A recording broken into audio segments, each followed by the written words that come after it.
መላው የክርስትና እምነት ተከታይ ኢትዮጵያውያን ትውልደ ኢትዮጵያውያን እንዲሁም የክፍለ ከተማችን ነዋሪዎች እንኳን ለ2017 የትንሳኤ በዓል በሰላም አደረሳችሁ አደረሰን። እንደሚታወቀው ቂርቆስ በከተማ አስተዳደሩ እምብርት ላይ የምትገኝ የዲፕሎማሲ እና የተለያዩ ኢቨንቶች ማዕከል የሆነች ክፍለ ከተማ ነች።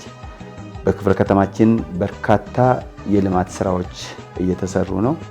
በአራት ኮሪደር በመጀመሪያና በሁለተኛ ኮሪደር በርካታ የኮሪደር ልማት ስራዎች እየተሰሩ ነው። በዚህ በተለይም በመልሶ ማልማትና በነባሩ የፕሮጀክት ፕሮግራም ተጠቃሚ የሆነች ክፍለ ከተማ ነች። ክፍለ ከተማዋ በአዲስ እየፈካች እየለመለመች እየታደሰች ያለች ክፍለ ከተማ ነች። እሱም ብቻ ሳይሆን በርካታ ሰው ተኮር የሆኑ ስራዎች እየሰራን ያለ ነው። በቤት ልማት፣ በቤት እድሳት፣ በማዕድ በማጋራት በተለያዩ ፕሮጀክቶች በነባርና አዲስ ፕሮጀክቶች በቀዳማይ ልጅነት በርካታ ህብረተሰቡን ተጠቃሚ የሚያደርጉ የልማት ስራዎች ከኮሪደር ልማት ጎን ለጎን እየሰራን ያለ ነው።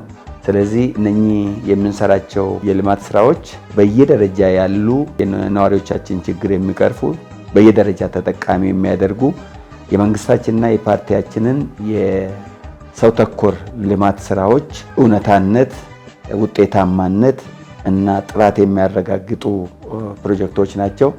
እነኚህን ፕሮጀክቶች እና የተሰሩ የልማት ስራዎችን መላው የክፍለ ከተማችን ነዋሪዎች በመጠበቅ በመንከባከብ ዘላቂነት ባለው ሁኔታ ለተፈለገው ለነዋሪዎቻችን ምቹና ስማርት የሆነች ክፍለ ከተማ ለመፍጠር ከተማ አስተዳደሩ እየሰራ ያለውን ስራ እንደ ክፍለ ከተማ አስተዳደርም እንደ ከተማ አስተዳደርም ከጎናችን ሆነው እንዲጠብቁ እንዲከባከቡ በጋራ ሆነን ልማቱን እንዲሳተፉ ልማቱን እንድናስቀጥል በዚሁ አጋጣሚ አደራ ማለት እፈልጋለሁ።